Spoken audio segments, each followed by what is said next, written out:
Welcome to my YouTube channel. AP ఉద్యోగుల pending బిల్లులు, PRC, DA మరియు ఐఆర్ చెల్లింపుల గురించి బడ్జెట్లో కేటాయింపు కార్యాచరణ 2023 సంవత్సరపు పెండింగ్ బిల్లులు, చెల్లింపులు ఆ వివరాల గురించి ఇప్పుడు మనం తెలుసుకుందాం. ఇక వివరాల్లోకి వెళ్ళినట్లయితే 1998 ఎంటీఎస్ ఉపాధ్యాయులందరికీ 2023 సంవత్సరం మే నెలలో ఇండక్షన్ ట్రైనింగ్ని 5 రోజుల పాటు పొందడం జరిగింది. కానీ వారికి ఆ పీరియడ్కు సంబంధించినటువంటి శాలరీ అప్పుడు మంజూరు కాలేదు. ప్రస్తుతం ఇండక్షన్ ట్రైనింగ్ అటెండెన్స్ సర్టిఫికేట్ మీకు సంబంధించిన మండల విద్యాధికారి ద్వారా సబ్మిట్ చేసి అరియర్స్ బిల్ పెట్టించుకోవాలి. ఆ తర్వాత మీ అకౌంట్కు ప్రతి ఒక్కరికి కూడా 5,269 రూపాయల అమౌంట్ అయితే జమ అవుతుంది. కాబట్టి ఇక్కడ మనం మరొక సమాచారాన్ని అయితే ఇక్కడ చూస్తూ ఉన్నాం.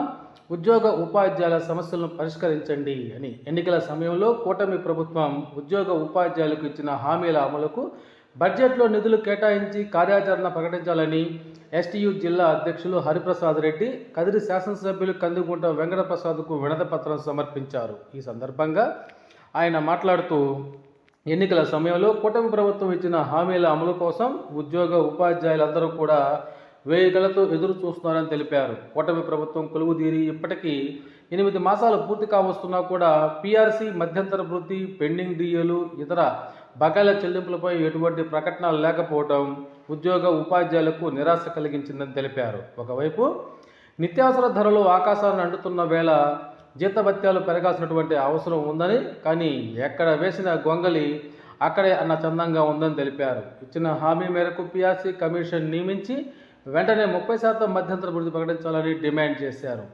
పెండింగ్లో ఉన్న డిఏలను ప్రకటించి బకాయిలను విడతల వారీగా చెల్లించేందుకు బడ్జెట్లో నిధులు కేటాయింపు చేయించి దాని యొక్క కార్యాచరణ ప్రకటించాలని డిమాండ్ చేశారు. ఉద్యోగులపై భౌతిక దాడులు జరుగుతున్నటువంటి ప్రస్తుత తరుణంలో ఉద్యోగుల రక్షణార్థం చట్టసభలో చర్చ జరిగి ప్రత్యేక చట్టాన్ని రూపొందించాలని తెలిపారు.